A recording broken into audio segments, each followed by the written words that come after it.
Maeneo hayo ni mali halali ya kanisa ili kupunguza uwezekano wa migogoro ambayo imekuwa ikijitokeza mara kwa mara. Kwa hiyo tunamshukuru Mungu kweli kwa wizara yetu ya ardhi, kwa makamishina wetu wa ardhi mikoani, wamekuwa wakitupa ushirikiano mkubwa sana, hasa tunapoingia katika shida hii ya migogoro ya ardhi.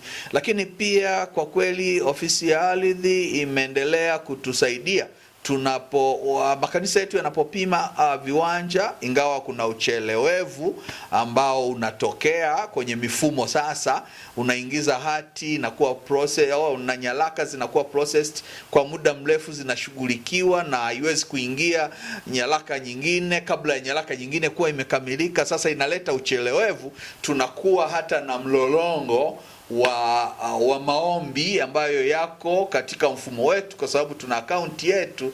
Sasa huwezi kuingiza moja bila kutoka jingine. Labda nitoe tu ombi na wito kwa wizara yetu kuona wanatatuaje hili. Kwa kweli mambo kuwa katika mfumo ni mzuri. Sasa kwa taasisi kubwa kama yetu kushughulikia ombi moja kwa miezi kadhaa na halijatoka na mengine yamejipanga, kwanza inawavunja moyo hata wale ambao wanaomba kushughulikiwa, na wakati mwingine wameleta malaumu ofisi kuu kwamba tunashughulikia ardhi lakini ofisi kuu wanachelewesha, kumbe mfumo hauruhusu. Na tunaendelea kuomba watusaidie sana katika hilo. Kwa kweli tunajitahidi sasa na tunazo hati, tunataka tutengeneze mfumo mzuri. Lengo ni kuhakikisha kila ardhi tulionayo imepimwa. Walitutia moyo sana wamisionari walioko. Tuna ardhi za mwaka 1950 na kitu 40 na kitu zipo, tumeendelea kuwa nazo. Taasisi hii ya African Church Tanzania ina mfumo wa kidigitali wa kutunza kumbukumbu za ardhi zake kwa sasa, sababu tunaona ni taasisi ya muda mrefu na kuna maendeleo ya sasa ya teknolojia kwa sasa. Nikiri kwamba hatuna mfumo mzuri huo, lakini tumekwisha kuanza mkakati, na ikiwa ni pamoja na kuajiri mtu rasmi atakayesimamia mifumo yote hiyo. Kwa hiyo tutafanya sasa, tunaifanya katika namna ambayo ni ya kienyeji zaidi. Tunatunza mafaili na kumbukumbu, lakini kwa kweli unachokisema ni kweli. Ni vizuri tukiwa na mfumo wa kidigitali ambao utaendelea kutusaidia vizuri zaidi. Ndio. Na kwa upande wa kutatua migogoro, AICT na kamati yake maalum pengine kwa ngazi zote ya kushughulikia migogoro hii kabla ya kufika mahakamani? Ndio, lazima migogoro inaanza kushughulikiwa tangu. Sio kila mgogoro utafikishwa mahakamani, kuna mingine itaishia huko. Sio kila mgogoro kwa kweli, mingine ni kanisani tu na tunamaliza tunakwenda. Kama nilivyosema, unajua sana tunapogusa swala la ubadhirifu ndilo tumekuwa specific. Yani tumesema kwa umaalumu wake kwamba ubadhirifu tutaupeleka kwenye mkondo wa kisheria ili watu wengine wajifunze, lakini haimaanishi hata hivyo mtu huyo haanzi kuambiwa huo ukweli.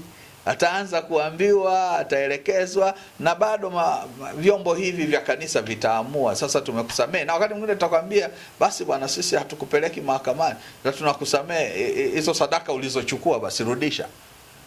Tunakuwa tumemaliza na tumekusaidia. Lakini kama tunaona utaki kuelewa na sisi tuna ushahidi wa kutosha, tunakupeleka mahali ambako ukweli utaonekana, na kama si wa kwako basi utakuwa na haki ya kuendelea. Wizara ya Ardhi imekuwa ikitoa wito mara kwa mara wamiliki wa ardhi kulipa kodi ya ardhi, na wakiweka sheria hapo kwamba kulimbikiza kunaweza kuleta adhabu, pengine kufutiwa umiliki. Umesema AICT na utajiri wa rasilimali ardhi, japokuwa kuna zingine ndio ziko kwenye hatua ya kupata hati miliki. Vipi kwa hizi zilizopo, swala la kulipa kodi ya ardhi kama serikali inavyoelekeza, hapo ofisi yako imefanikiwa kiasi gani? Hatuwezi kukwepa utaratibu wa kulipa kodi ya ardhi. Ni lazima tulipe, na tunajitahidi kwa jinsi ambavyo tunaweza, na tunaendelea kuhimiza, na nitumie nafasi hii kuendelea kuwahimiza viongozi wote waandamizi wa kanisa, viongozi kwenye maeneo yetu, kuhakikisha yale maeneo yetu ambayo yamepimwa na uzuri siku hizi wizara yetu ya ardhi imefanya vizuri. Inatoa ujumbe kwa simu na hata inatoa control number kwa simu kwenda kulipia. Na kitu kingine, ofisi zetu za ardhi, wizara yetu ya ardhi ni sikivu. Kama kuna mkwamo wa aina yoyote, wako tayari kuweka utaratibu ambao unaweza kuwasaidia kuhakikisha mnalipa hiyo kodi au tunalipa hiyo kodi.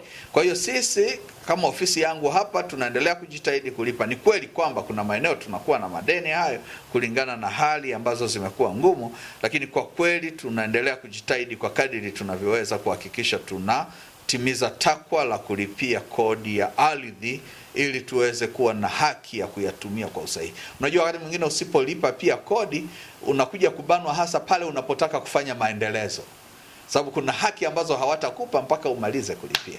Kwa hiyo unapolimbikiza pia, shida sio ya ofisi za ardhi wala wizara, shida ni ya kwako mwenyewe. Na kwa sababu hiyo tu tunadhani ni muhimu kuhakikisha ardhi zetu zimepimwa vizuri na kodi tunaendelea kulipa. Na kwenye swala la ardhi umesema AICT imebarikiwa na ardhi zingine zikiwa vijijini zikifaa kwa shughuli za kilimo. Pengine kupitia idara zako hizi zinazoshughulika na maendeleo, kuna mipango ipi shirikishi kwa wananchi ama kwa waumini kuziendeleza ardhi hizi, pengine kwa wao kufanya miradi ambapo taasisi itapata na wawekezaji pia watapata? Hatujalifanya hilo kwa uzuri sana, kutoa miongozo ya matumizi bora ya ardhi. Nadhani hicho ni kitu cha muhimu kuwepo. Tunapoelekea katika mwanga huu mkubwa unaonekana mbele, hicho kitakuwepo, ingawa kwa kweli mambo yote yatakuwa yanadhibitiwa, yanakuwa controlled na wadhamini wa Africa Inland Church Tanzania ambao ndio wenye mali. Kwa hiyo uwekezaji wote unaotakiwa kufanyika basi utafanyika, kwa sababu hata mwingine pia ni kuwa makini, kwa sababu wapo wawekezaji wengine tukiwaachia tu huko wanatengeneza ujanja na kutumia hizo ardhi kwa gharama nafuu, tofauti na vile ambavyo mwekezaji alipaswa kufanya. Kwa hiyo kuna namna ambayo kurugenzi yetu ya uchumi, uwekezaji, mipango na maendeleo inaandaa mikakati, na tutahitaji kupata muda wa kutosha kuseminisha hasa hiyo kurugenzi yetu na idara zake huko katika ngazi za chini, kuona tunatumiaje ardhi. Unajua Boaz, mimi ninakumbuka na mara kwa mara watu wamesikia kwenye hotuba zangu nimesema, ukitaka maendeleo unataka mambo manne. Jambo la kwanza ni watu. Tulifundishwa wakati huo wa Nyerere, watu. Na kwa Africa Inland Church Tanzania watu sio issue.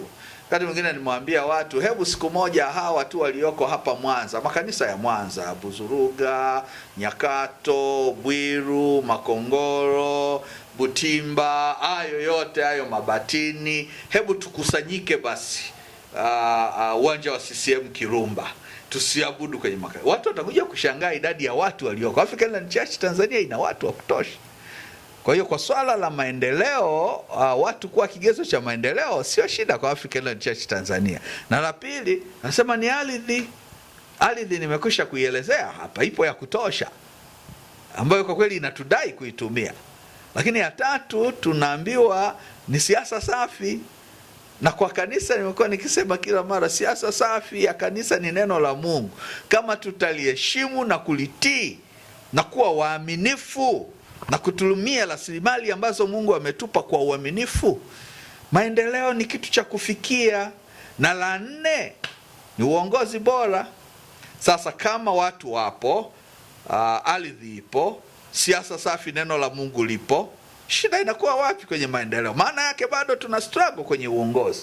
Je, tunao viongozi bora wenye uchungu na uchu wa kuleta mabadiliko makubwa katika kanisa hili kwa kutumia hizi rasilimali watu, rasilimali ardhi, lakini pia kutumia hii siasa safi, neno la Mungu katika kuleta mapinduzi? Sioni mahali ambapo tunakwama. Kama kila mtu mahali pake atajikita kuwa mzalendo wa kanisa hili na kuwa mwaminifu na mwadilifu, na viongozi wetu wakawa viongozi sio kwa maslahi yao isipokuwa kwa maslahi ya kanisa, spidi ya kanisa hili ni kubwa. Na kwa sababu niliwaambia hata jengo hili haliwezi kuchukua muda huu, kama kila mtu angeamua mahali alipo, hata hili jengo, na tungefanya na mengine makubwa zaidi. Na imani yetu ni kwamba kwa sababu watu wameona hata ujenzi wa jengo hili ulivyokwenda na heshima ambayo imeletwa na jengo hili, sio hili tu, hata huko Bwiru Tumetengeneza kituo cha mikutano kizuri na tunaendelea kukiboresha, na hivi karibuni nimesikia ninaweza kupata nguvu nyingine. Mungu amesema na sisi kwa namna ya kipekee kupitia watu wengine kuwa anaweza kutuongezea nguvu kuboresha zaidi fukwe zetu hizo. Kwa hiyo baada ya muda hata uchumi na mambo mengine yatakaa sawa na taasisi zetu zingine zitaguswa na kufanya vizuri. Kwa hiyo viongozi, tunahitaji viongozi bora. Na hapa niseme mwaka huu kuanzia mwezi Novemba tumetengeneza kalenda ya kuyafundisha makanisa kuhusu namna bora ya kupata viongozi. Kwa hiyo niombe tutakapofika kwenye kipindi hiki tujikite kuwafundisha watu wasichague watu kwa maslahi yao. Kuna watu ambao hawataki kutoka kwenye nafasi za uongozi kwa sababu ya maslahi yao binafsi, na tumekuwa na kesi nyingi sana. Kwa hiyo mwakani 2027 tuna uchaguzi mkuu, na tumeamua kuanzia Novemba hii ya mwaka huu tuanze kuwafundisha watu namna bora, na watu wamuombe Mungu kuwapa viongozi bora. Tuache kutumia hizi kampeni na kupeana vijitujitu vidogo. Matokeo yake tunakuwa na watu ambao hawawezi kutusogeza kutoka mahali fulani. Uongozi bora ni jambo la muhimu sana. Kabla tukiangazia kufupi kabisa jengo hili, nikifuatilia historia ya maisha ya Yesu duniani, kuna bwana mmoja yeye alikuwa kubaliani kabisa na Yesu, lakini mwishoni kabisa Yesu akiwa amekata roho, amekufa msalabani, akasema hakika mtu huyu alikuwa mwema. Uko sahihi. Hebu tuambie kwamba una matumaini kwamba ipo siku na wewe baadhi ya watu ambao wakubaliani na vitu ambavyo unataka vifanikiwe watakuja kukuelewa? Walikwisha elewa. Actually ambacho nimejifunza, kuna wakati nimekata tamaa kama binadamu mwingine. Mbona naona kama tunafanya mambo makubwa, lakini mbona watu hata ni kama hawafurahii, bado wanahangaika. Ni ngumu wakati kuamini ghafla, sababu wanasema hata wakiguswa na unyasi wanashtuka. Kwa hiyo tulivyokuwa tunawagusa ni kama wanaguswa na unyasi wanashtuka, wanajua ni yale yale ambayo yamekwepo, lakini kwa vitendo na kwa macho yao wameona na wameamini. Na baadaye nimekuja kujifunza kwamba wakati mwingine unaweza kukata tamaa kufanya kilicho sahihi, ukaacha, au ile wanasema Waswahili wengine ukazira, ukakataa, naacha kufanya hii kwa sababu umesikia sauti, na kumbe hao ni watu watatu, na wakati mwingine kelele za hao watatu zinasikika sana kuliko 100 ambao wametiwa moyo na kuona kazi inayoendelea. Kwa hiyo nadhani tutakachokifanya sasa na kuendelea kuwatia moyo watu, hatutasikiliza kelele za wachache wakati tunaona mafanikio makubwa na heshima kwa kanisa la Mungu inavyoendelea kuonekana. Kwa hiyo sijakata tamaa. Mimi binafsi sijakata tamaa. Tunaendelea mbele. Nilifurahishwa na mzee mmoja nikiwa huko Mara na Ukerewe, Bunda huko, tukiwa kwenye kikao nikiwatia moyo watu kuchangia tena kwa awamu hii ambayo tunaifikiria, ambayo pengine ningeweza kuielezea pia. Kati tunaeleza baadhi ya mambo, watu wengine mbona wanataka turudi nyuma, na mimi niliwatania kwamba kama wanataka turudi nyuma ni nzuri, unawafungulia tu vifungo, unawaachia koti, halafu tunaendelea mbele. Yeye mzee akasema tunakwenda mbele kama gia ya pikipiki. Nikagundua kumbe pikipiki haina gia kurudi nyuma. Kwa sasa tumeamua kwenda mbele. Kwenda mbele, ninamkumbuka mzee huyu, nafurahi kweli.